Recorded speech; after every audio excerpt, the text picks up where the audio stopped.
Hi guys, it's Lara. Thank you so much for watching and welcome back to my channel.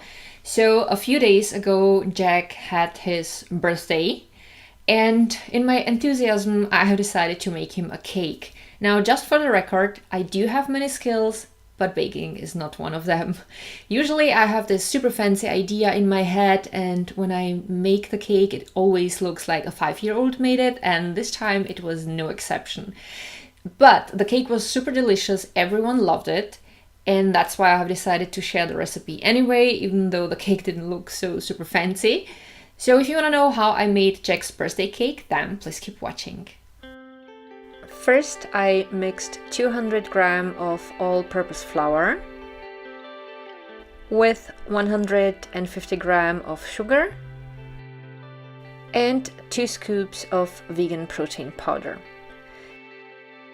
And then I added 1 teaspoon baking soda, 1 teaspoon of baking powder, 3 teaspoons of cinnamon and 2 tablespoons of chia seeds. And I stirred all the dry ingredients. As usual, the recipe with all the ingredients and the amounts is written down below. Next I added 3 tablespoons of cocoa powder and stirred it in.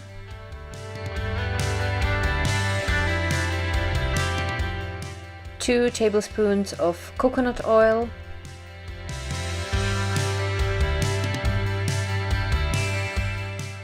and 2 tablespoons of peanut butter,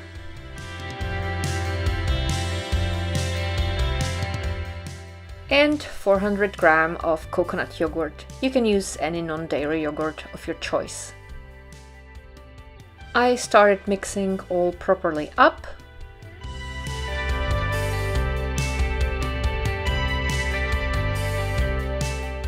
At the end I found the batter a little bit too dry and hard, so I ended up adding 1 additional tablespoon of coconut oil. You could also add about 2 tablespoons of any non-dairy milk of your choice, and that would soften the batter also sufficiently.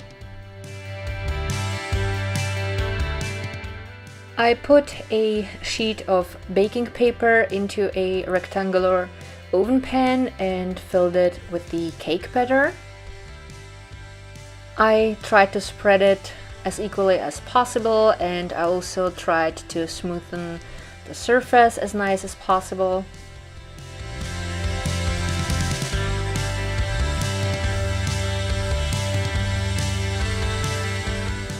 I preheated the oven to 180 degrees Celsius, that equals 356 degrees Fahrenheit, and I baked the cake for about 30 minutes. In the meantime, I soaked 2 cups of cashews in cold water. I soaked them for about 2 hours, and that was enough because cashews are actually quite soft. And then I drained the nuts and I put them into a food processor.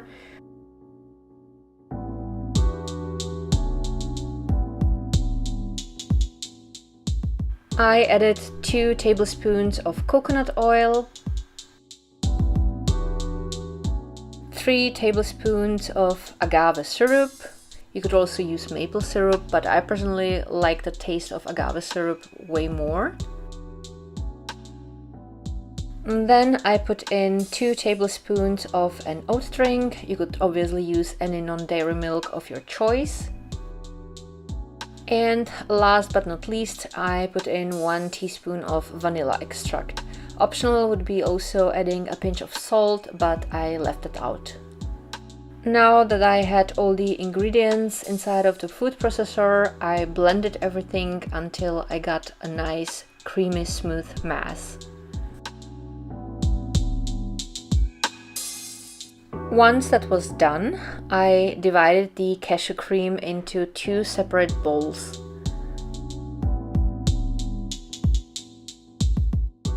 I took a green food dye because I have decided to make the cream green. I wanted to have 2 different shades. I just made sure that it was vegan. I added a small amount of the food dye into the first bowl and kept stirring the dye nicely in until the cream was a pale shade of green.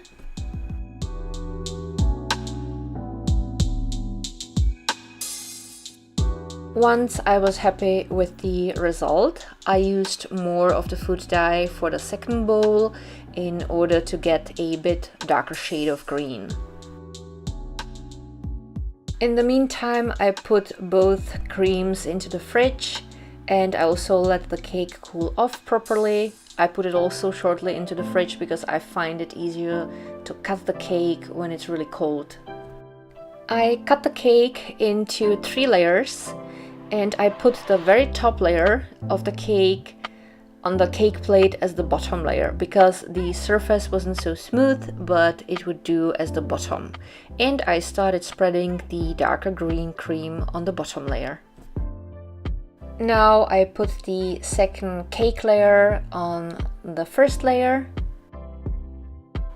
I spread the paler green cashew cream on the top.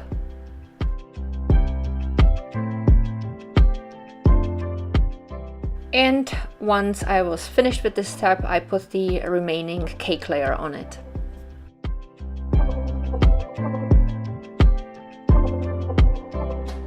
I cut the edges of the cake off so the cake would have at least somewhat nicer shape. As usual, Hercules was assisting me, and actually this time he was trying to steal pieces of the cake, the little rascal.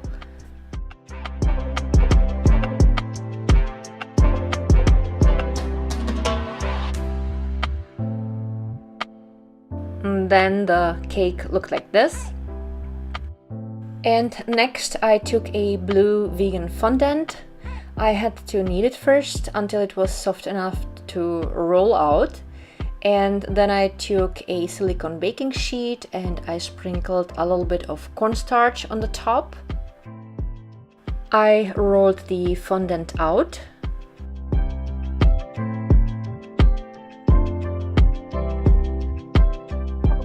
And then a little bit clumsily, I covered the cake with the fondant. I decided to wrap the cake also on the bottom into the fondant, but obviously you could cut the excess fondant off, but I decided to do it this way.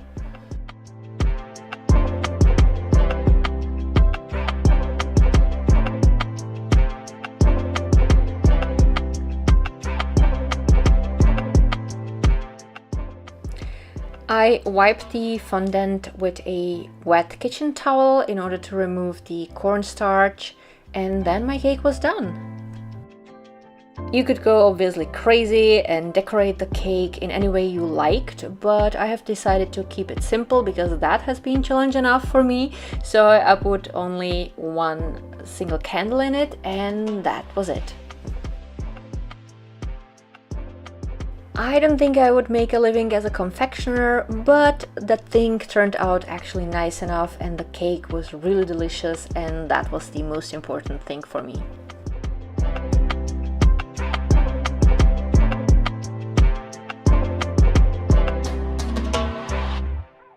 So this is how I made Jack's birthday cake. I know it wasn't perfect, but Jack loved it. He thought it was delicious, and we brought a few pieces with us to the office and everyone loved the cake, so I was super happy about that. Also, if you want to know what I gave Jack for his birthday, I bought him a Kindle Paperwhite and I made him a Kindle case. I, of course, filmed the tutorial for that, so I will link the video down below. It's on my DIY channel. And that's it for today. I hope that you guys enjoyed today's video. If that was the case, don't forget to give the video a thumb up because that really helps my channel. You can also subscribe to my channel if you haven't yet. And if you want to, you can turn on the notifications so that you would always know when I post a new video. And as usual, I have listed and linked down below a lot of stuff that might be either helpful or interesting for you. And thank you so much for watching. I love you guys so much. And I'm looking forward to seeing you at my next video. Bye! Happy birthday to you. And you have to blow the candle and cut the cake and then we can go. Does it matter where I cut it? Well, I thought you could cut it like 1, 2, 3. How many people are at the office? 3, 4. Yeah, just like on the side somewhere so that we have enough for the office. Okay. Yeah, I just want to make a photo like from the side that you can see how it looks like, and it's all ACO colors. There's nothing like starving to death while she takes pictures of the food. Is that it? Yeah. Oh, that's pretty. Is that Yes. And then and then you kind of like cut it into half and like put it on the plate. And you can of course try your cake. It's like falling apart because it's so damn hot. Like this is like chewing, and of course it's on camera. It's gonna be like, and it started all so nice. You go ahead. You've got it upside down. Put the shiny side up at least. Wait. Yeah. No, it doesn't matter now. Yes, of course it does. See? It's all on camera anyway. Put the shiny side up. There you go. Oh, it wasn't shiny anymore. Perfect. Okay.